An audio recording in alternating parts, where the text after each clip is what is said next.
جب اللہ تعالیٰ نے حضرت آدم علیہ السلام کو زمین پر بھیجا تو اس وقت اللہ تعالیٰ نے آپ کے ہمراہ ایک فرشتہ بھی بھیجا۔ آپ کا جسم مبارک جو کہ جنت میں ایک نور کے لباس میں ہوتا تھا اب چند انجیر کے پتوں سے ملبوس تھا۔ آپ جن پتوں کو اپنے ہمراہ لائے تھے ان سے بعد میں خوشبودار درخت اگائے۔ اللہ تعالیٰ نے آپ کو 7 دانے گندم کے دیے تھے جو آپ اپنے ہمراہ جنت سے لائے۔ اللہ تعالیٰ نے فرمایا، اے آدم، زمین پر یہ تمہاری خوراک ہے، پس جنت میں یہ گندم کبھی خراب نہیں ہوتی۔ وہ فرشتہ جو جنت سے آپ کے ہمراہ آیا تھا اس نے حضرت حوا علیہ السلام کو جنت سے روئی لا کر دی اور چرخا دیا کہ اسے اپنے لیے کپڑا بناؤ۔ اسی فرشتے نے آپ کو اس کا طریقہ بھی سکھایا۔ ایک روایت میں ہے جب حضرت آدم علیہ السلام زمین پر پہنچے تو انہیں زمینی گرمی سے شدید تکلیف محسوس ہوئی، حتیٰ کہ ان کا جسم مبارک سرخ ہو گیا۔ پھر کچھ وقت کے بعد آپ علیہ السلام کو بھوک لگی تو آپ نے اس گندم کو کھانا چاہا۔ ایک دم حضرت جبریل علیہ السلام تشریف لائے۔ یہ ان کے سلسلے وحی کی ابتدا تھی۔ حضرت جبریل علیہ السلام اللہ کا فرمان لے کر حاضر ہوئے کہ آپ اب اس گندم کو نہیں کھائیں گے بلکہ اس کو زمین میں بوئیں اور اس پر ہل چلائیں۔ جب یہ پک کر تیار ہو جائے پھر اسے کھائیں۔ آپ علیہ السلام کے ہمراہ ایک بیل بھی تھا۔ آپ نے حضرت آدم علیہ السلام کو زمین میں بیج بونے اور ہل چلانے کا طریقہ سکھایا۔ چنانچہ آپ علیہ السلام حکم خداوندی کے تحت حکم کی بجا آوری کے لیے اٹھے، زمین پر ہل چلانا شروع کیا۔ شدید دھوپ تھی، پسینے سے آپ تر ہو گئے اور بھوک سے برا حال تھا۔ ادھر بیل بھی تھک گیا اور چلتے چلتے رک گیا۔ آپ نے اس کی رسی کھینچی تاکہ وہ چل پڑے۔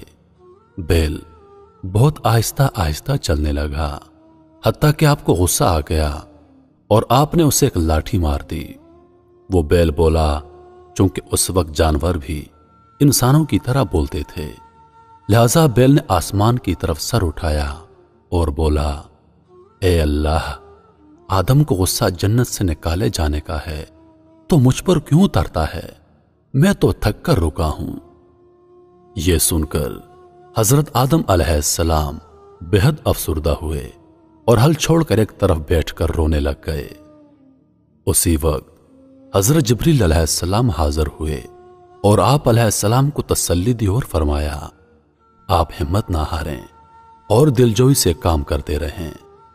حضرت آدم علیہ السلام نے ایک مرتبہ پھر ہل چلانا شروع کیا، لیکن اس مرتبہ بھی سب کچھ ویسا ہی ہوا اور آپ علیہ السلام نے بیل کی شکایت کرنے پر ہل چلانا چھوڑ دیا۔ پھر حضرت جبریل علیہ السلام حاضر ہوئے اور ایک مرتبہ پھر آپ علیہ السلام کو ہل چلانے پر آمادہ کر دیا۔ کچھ دیر کے بعد سب کچھ ویسا ہی ہوا اور ایک مرتبہ پھر سے حضرت جبریل علیہ السلام حاضر ہوئے، لیکن اس مرتبہ آپ علیہ السلام نے بالکل ہل چلانے سے انکار کر دیا اور ناراضگی کا اظہار کیا کہ یہ بیل اللہ تعالیٰ سے میری شکایت کرتا ہے۔ اس پر حضرت جبریل علیہ السلام نے اللہ کے حکم سے اس بیل کی آواز لے لی اور قیامت تک جانوروں کو گویائی سے ہمیشہ کے لیے محروم کر دیا۔ حکم ہوا، اے آدم، ان بے زبان جانوروں پر حد سے زیادہ بوجھ نہ ڈالو اور نہ ہی بے حد کام لو، بس اب اگر تم ان کو تکلیف دو گے تو گناہ کے مرتکب ہوگے۔ آپ علیہ السلام نے سخت محنت کر کے فصل تیار کی، گندم کو توڑا اور اسے کھانے کے لیے اپنے سامنے رکھا۔ ایک دم حضرت جبریل علیہ السلام اللہ کا فرمان لے کر حاضر ہوئے اور فرمایا، اے آدم، پہلے اس گندم کا آٹا بناؤ پھر اسے کھانا۔ چنانچہ آپ علیہ السلام کو چکی دی گئی اور آپ علیہ السلام نے آٹا پیسا، پھر آپ اسے کھانے لگے۔ لیکن ایک مرتبہ پھر حضرت جبریل علیہ السلام حاضر ہوئے اور فرمایا، اس کو گوندھ کر اس کا گارا ملیدہ بناؤ۔ جب آپ علیہ السلام بنا چکے تو حضرت جبریل علیہ السلام نے فرمایا اب اس کو آگ پر پکانا۔ اب اس وقت دنیا میں آگ موجود نہ تھی۔ حضرت جبریل علیہ السلام اللہ کے حکم سے دوزخ سے آگ لے آئے اور آپ علیہ السلام کے ہاتھوں میں دے دی۔ وہ آگ اس قدر گرم تھی کہ آپ سے برداشت نہ ہوئی اور آپ نے اسے چھوڑ دیا۔ وہ آگ 7 زمینوں کو چھیدتی ہوئی دوبارہ جہنم میں چلی گئی۔ حضرت جبریل علیہ السلام ایک مرتبہ پھر وہ آگ لائے، لیکن اس مرتبہ بھی وہی کچھ ہوا۔ تیسری مرتبہ اسے اللہ کے حکم سے جنت کے پانی سے 7 مرتبہ دھویا گیا اور آپ علیہ السلام اس آگ کو اپنے ہاتھوں میں تھام سکے۔